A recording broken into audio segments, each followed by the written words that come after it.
Quer dizer então que Moisés foi o maior terrorista de toda a história, é? O maior torturador de toda a história foi Moisés. Tá bom, e o que dizer então de Faraó? Essa pessoa abençoada, né? Olha aqui o que ele diz aqui, né? Sobre Faraó. Essa pessoa abençoada, para não dizer o contrário, né? Êxodo capítulo 1, versículo 22. Então ordenou o Faraó a todo o seu povo, dizendo: a todos os filhos que nascerem aos hebreus lançareis no Nilo, mas a todas as filhas deixareis viver.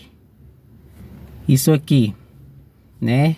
O que você tem a me dizer sobre isso? Você que fala de Moisés, que Moisés foi o maior torturador, o maior terrorista.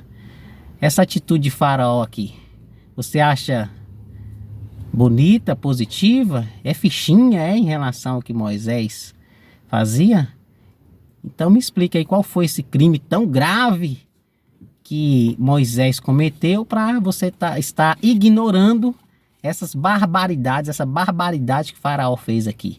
Todas as crianças que nasciam, né, aos hebreus, né, se fossem filhos, ou seja, do sexo masculino, eram lançados no rio Nilo. Veja que barbaridade, que tortura.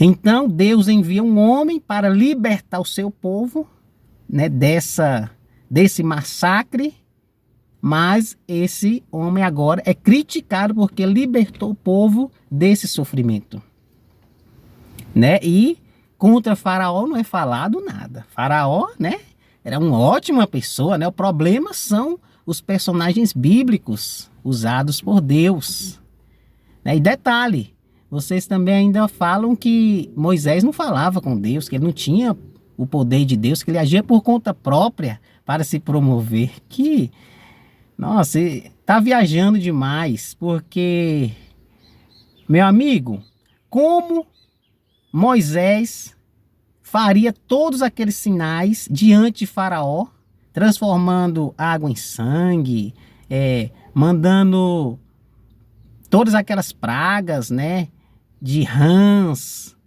piolhos, chuvas de pedra, finalizando ali na 10ª praga com a morte de todos os primogênitos, né, inclusive atingindo até a família de Faraó. Como que Moisés fez tudo isso se ele não falava com Deus? Se Deus não se manifestava através de Moisés? Explique isso para mim, porque eu não estou entendendo. Então, gente, realmente tem coisa que as pessoas falam que não tem a mínima lógica, né? Não tem a mínima racionalidade nisso. Pois se você quer discutir a vida de Moisés, então fale de todos os aspectos. Porque realmente hoje isso acontece muito, as pessoas simplesmente iludirem o povo para conseguir os seus objetivos. Mas Moisés, ele convenceu as pessoas através dos sinais que ele fazia diante do povo. Manifestação de poder que vinham de Deus.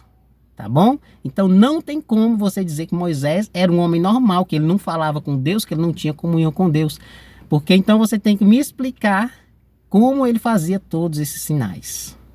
E falar que Moisés também queria apenas se promover, sendo que Moisés nem entrou na terra prometida, em Canaã, morreu no deserto, sem ver a concretização, a realização da promessa. Que vantagem Moisés teve em ficar 40 anos rodando ali no deserto? Por favor, meu amigo, responde essa aí para mim, tá bom? E se Moisés era esse terrorista tão grande, o que era Faraó? O que eram os outros reis? Você já procurou analisar o que faziam essas nações que Moisés destruiu? Os sacrifícios que eles faziam com crianças semelhantes a esses aqui? As abominações, porque a Bíblia diz que a terra vomitou. Deus expulsou aquelas pessoas porque a terra os vomitou por causa das abominações, das coisas tão terríveis que eles faziam. Então, ao julgar Moisés e as nações que ele atacou, você tem que olhar para os dois lados. Inclusive, também analisar as calamidades, as coisas terríveis que aquelas nações praticavam.